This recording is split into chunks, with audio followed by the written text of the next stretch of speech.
against Sakaja.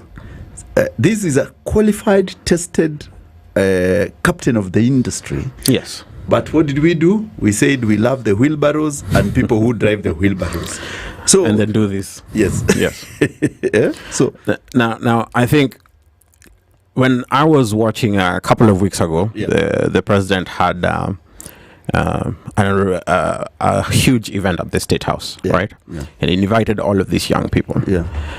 I was upset to see these young people being enticed by dances and music. This is not what William Ruto was doing when he was at that age. William Ruto got into parliament, he was chasing, leadership when he was in his 20s. Yeah. Now, should it not be the same type of message that he is imbuing into our young people? What we saw was people being enticed by pikis and, people dancing. I don't know. I think that I felt it condescending to where politics has gotten to.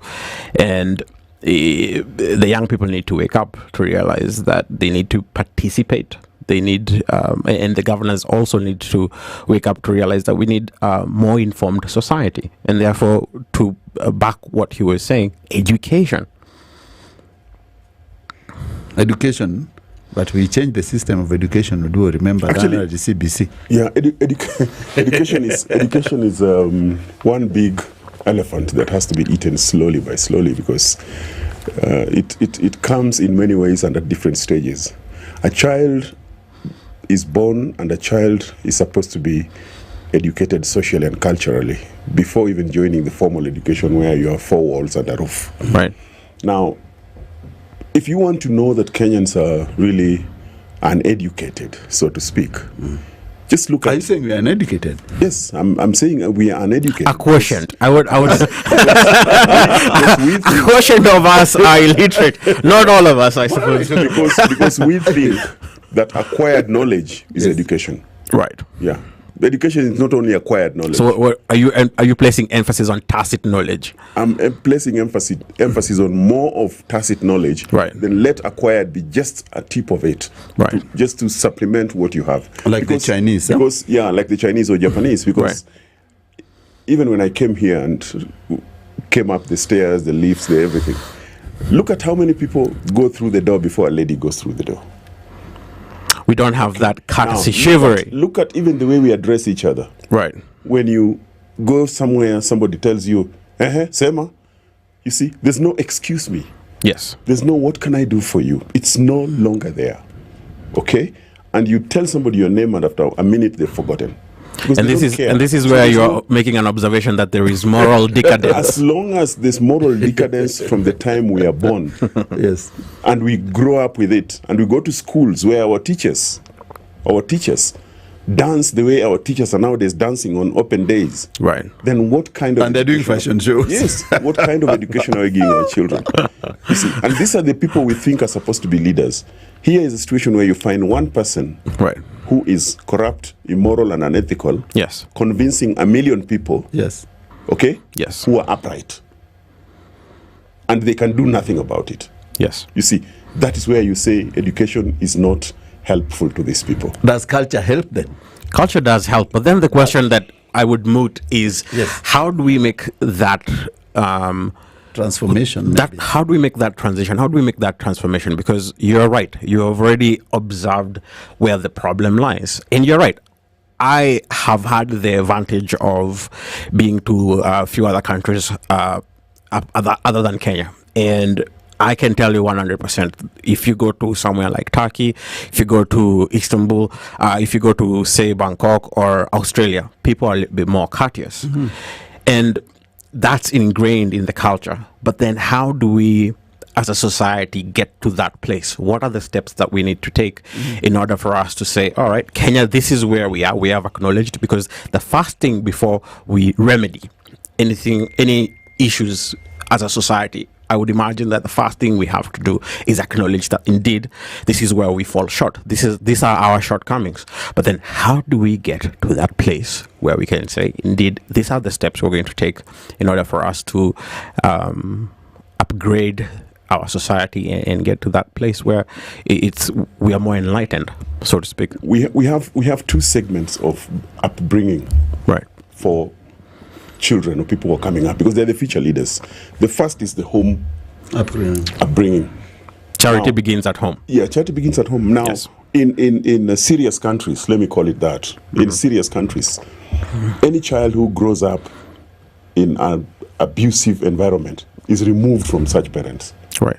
Okay? Yes. Now, after that, we have the schools, the best platform we have for teaching our children all this that we're talking about.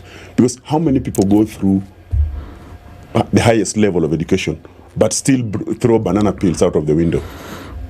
It's true. How many? I've seen a handful of them. Exactly. How People many who litter without. How many overlap when they're driving? Yeah. Okay. They don't even indicate. Yeah, they don't even indicate. Yes. How many go to their houses and the kids sit and don't stand to give a guest the seat? Yes. And they do nothing about it. Yes. How many call their children mommy and daddy?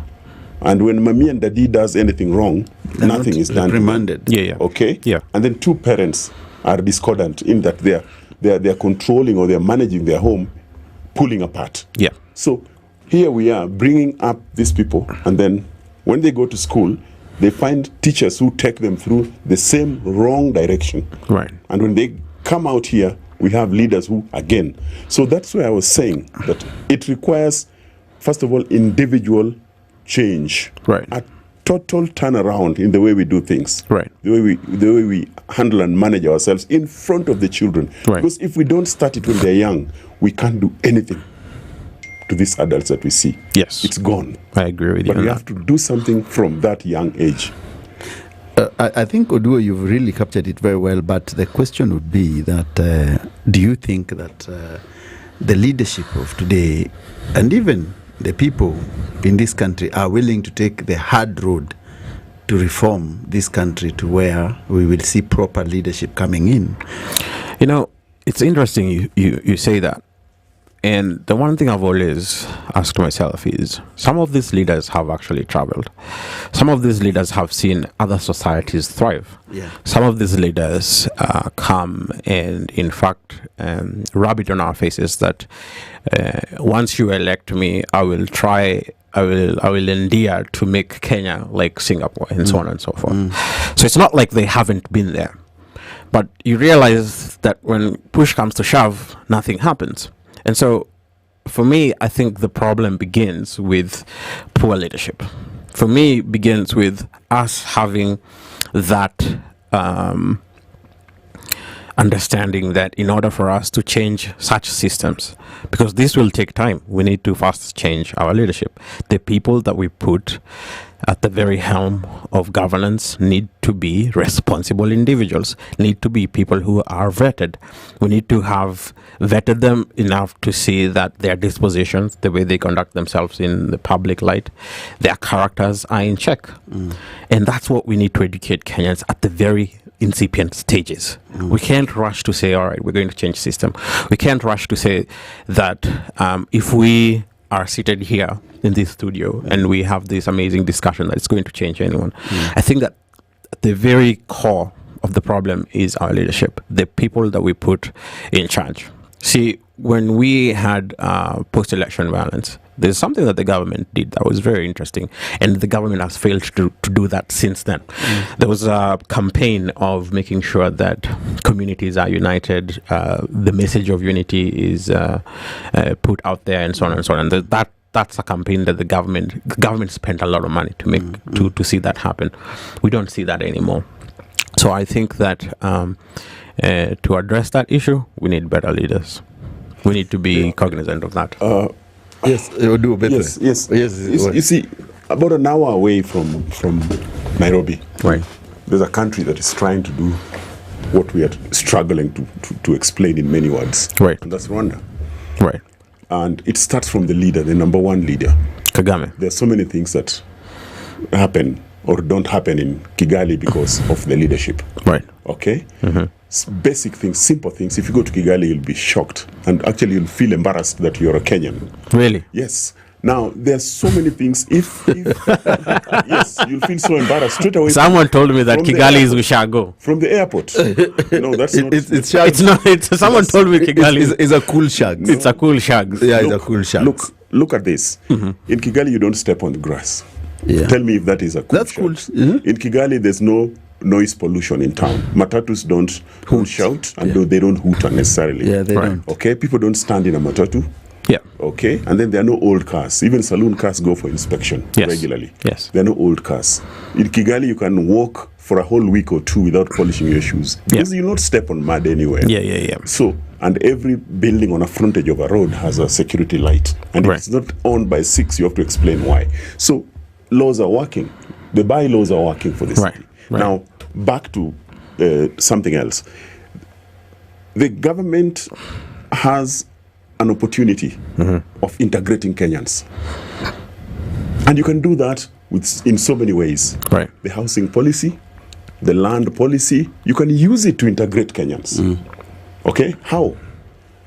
Look at areas where, especially in urban areas, look at areas where people are living in one community. And the government has an opportunity of bringing in people from other communities and integrating them in those areas so that people are mixed up. The moment they start getting mixed up by living in the same place, they'll start marrying each other, Cohesion. having children, and they become cohesive. Yeah. But here you find a situation where there's a big farm, 2,000 acres, Right. and it's allocated to people from one community. Right. Now, those people will start carving out what they call their territory. Right. Okay?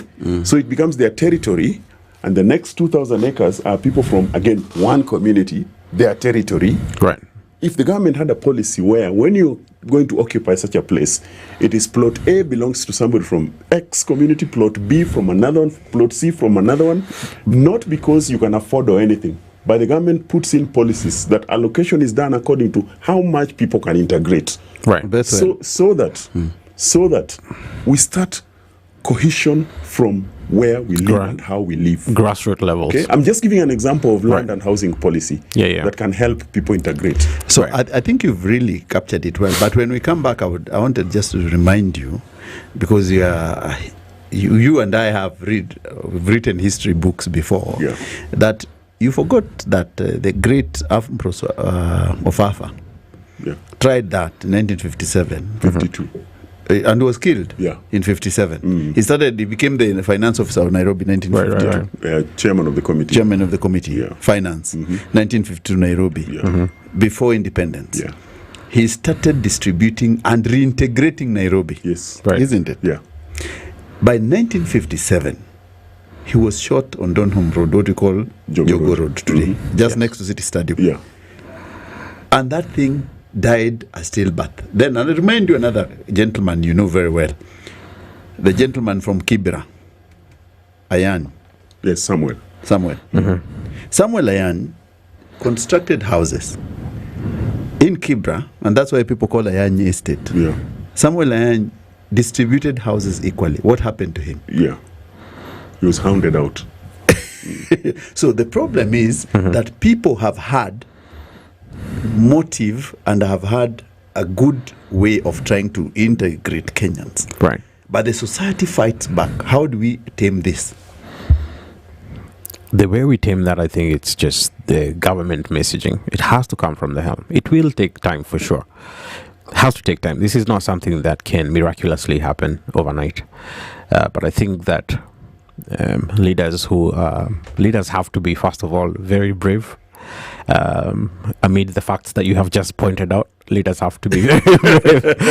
You have to know what you're stepping into. Yes. And what you're addressing. And, it's time for us to implore younger Kenyans and people who aspire to be leaders to take that mantle and to confront it, because it is something that if it's not addressed sooner rather than later, it's going to be a problem for our country. Agreed. And you look at areas where people have intermarried a lot, and there's no clashes anytime. Look at borderlines where people have intermarried. There's no community or ethnic clashes at all. The borderline between Luya and Luyo, that one has no problem. Nothing. But your borderline in Sondu with Kalenjins, With because Kalenjins, there's is a problem. Because there's no intermarriage. It's true. It's true. And why? There's no intermarriage because of cattle rustling. Yes. You see, because of cattle rustling. Because if you intermarry and then you continue with cattle rustling as a sport, yes, then you'll go to your father-in-law and steal the cows that you paid dowry and you'll be cast. So that's why it doesn't happen.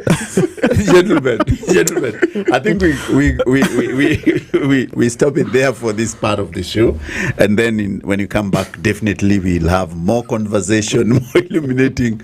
But Odu has just concluded it well that if you can steal your father-in-law's cows, and you can. There is a problem There's there. a problem, a serious problem. You'll be cast.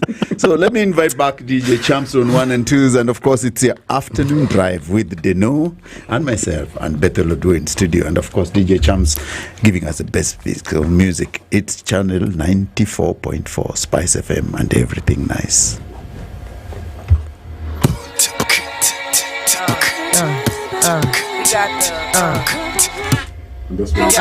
Refugee camp, conspiracy theory, why? Yeah.